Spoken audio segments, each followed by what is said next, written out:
Ikaze muri amwe mu makuru y'ingenzi yaranze iki cyumweru dusoje. Mu Rwanda, leta y'iki gihugu yatangaje ko mu mwaka wa 2025 yagaruye mu gihugu abantu hafi 300 bari bagiye gucuruzwa mu bihugu byo ku mugabane wa Aziya. Ivuga ko izakomeza gukaza ingamba zo kurwanya ubucuruzi bw'abantu. Muri Repubulika ya Demokarasi ya Kongo, umutwe wa M23 uvuga ko utazitabira ibiganiro by'amahoro perezida w'icyo gihugu yatumije.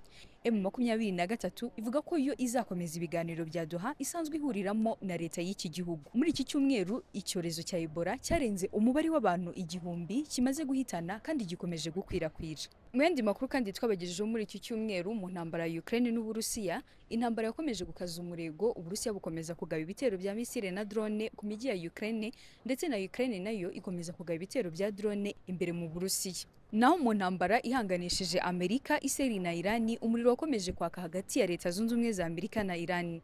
Kugeza kuwa gatanu, amajoro yarabaye 13 akurikirana, Amerika igaba ibitero kuri Irani, nayo igasubiza itera ibihugu by'inshuti za Amerika mu bihugu byo mu kigobe cy'Abarabu.